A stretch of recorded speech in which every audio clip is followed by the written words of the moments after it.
எதுக்காக இந்த சாமிக்கு ஜம்புகேஸ்வரர் அப்படின்னு பேர் வந்துச்சுன்னு பார்க்க போறோம். ஜம்புகேஸ்வரர், இந்த ஜம்பு அப்படிங்கிறதுக்கு என்ன அர்த்தம் அப்படின்னு சொல்லி கேட்டா, ஒரு காலகட்டத்தில் ஜம்பு மகரிஷி அப்படின்னு சொல்லக்கூடியவர் இந்த பகுதியில் இந்த காட்டுக்குள்ள உட்காந்து தவம் பண்ணி வந்திருக்காரு. பல காலமாக கடுமையான தவம், சிவபெருமான நினைச்சு தவம். அந்த காலகட்டத்திலேயே காவிரி ஆறு ஓடிக்கிட்டு இருந்திருக்கு. அந்த காவிரி ஆத்தங்கரைக்கு பக்கத்திலேயே சந்திர தீர்த்தம்னு சொல்லப்படக்கூடிய இன்னைக்கு நம்ம கோயிலில் பார்க்கக்கூடிய சந்திர தீர்த்தமானது இருக்கு. அந்த தீர்த்தக்கரையினுடைய ஓரத்தில் தான் ஒரு பெரிய காடு இருந்திருக்கு. அந்த காட்டில் நிறைய நவாப்பழ மரங்கள் இருந்திருக்கு. வெண்ணாவல் மரங்கள் அப்படிங்கிறாங்க. வெள்ளை நாவல் பழங்களை கொடுக்கக்கூடிய மரங்கள் எல்லாம் நிறைஞ்சிருந்த ஒரு காட்டுப்பகுதி. அந்த காட்டுக்குள்ளதான் இந்த ஜம்பு மகரிஷி உட்கார்ந்து பல காலமாக தவம் பண்ணி வந்திருக்காரு. அப்படி அவர் தவம் பண்ணி வரும்போது அரிதிலும் அரிதாக கிடைக்கக்கூடிய ஒரு வெள்ளை நாவல் பழமானது அவருக்கு கிடைச்சிருக்கு.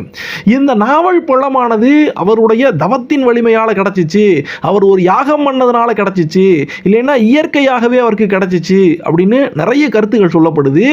எது எப்படியோ ஜம்பு மகரிஷி பல காலமாக இந்த காட்டுக்குள்ள உட்கார்ந்து தவம் பண்ணும்போது அவருக்கு அந்த அருமையான அதிசயமான வெள்ளை நாவல் பழமானது கிடைச்சிருச்சு. இந்த நவாப்பழத்தை நம்ம சாப்பிடக்கூடாது, இது ஆண்டவனுக்கு போய் சேரணும், சிவபெருமானுக்கு தான் இதை காணிக்கையாக்கணும் அப்படின்னு சொல்லி நேரடியாக சிவபெருமானை போய் பார்க்கறதுக்காக இந்த ஜம்பு மகரிஷி கைலாசத்துக்கே போறாரு. அவர் அட்டமா சித்திகளையும் கத்து வச்சிருந்த மிகப்பெரிய மகரிஷியாக இருந்ததுனால கைலாயத்துக்கே போய் இறைவனை அவரால் தரிசிக்க முடியும். ஆனாலும் பூமியில் உட்கார்ந்து தவம் இருந்து இந்த பழத்தை ஒப்படைக்கிறதுக்காக சிவபெருமானை போய் பார்க்கிறாரு. சிவபெருமானுக்கு திருக்கைலாயத்திலேயே வச்சு அந்த வெண்ணாவல் பழத்தை அவருக்கு காணிக்கையா கொடுக்கிறாரு. சிவபெருமானும் அன்போட அந்த மகரிஷி கொடுக்கக்கூடிய பழத்தை வாங்கி சாப்பிட்டுட்டு அந்த பழத்துடைய கொட்டைய துப்புறாரு. அப்படி அந்த நவ்வா பழத்துடைய கொட்டைய இறைவன் துப்பும் போது அவர் துப்பக்கூடிய கொட்டை தான் பிரசாதம், அது கூட வீணாகிடக்கூடாது அப்படின்னு சொல்லி அந்த கொட்டைய அப்படியே எடுத்து இந்த ஜம்பு மகரிஷி முழுங்கிறாரு.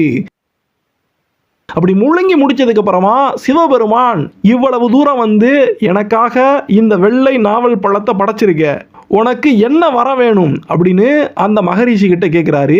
அதுக்கு ஜம்பு மகரிஷி, இறைவா, எந்நேரமும் என்னுடைய மனக்கண்ணால் உங்களை நான் பூசை பண்ணிக்கிட்டு இருக்கேன், என்னுடைய மனக்கண்ணில் உங்களை நான் பார்த்துக்கிட்டே தான் இருக்கேன். ஆனால் என்னுடைய புறக்கண்ணுலையும் நான் மறுபடியும் பூலோகத்துக்கு போய் அந்த நவ்வாப்பழ காட்டுக்குள்ளே உட்காந்து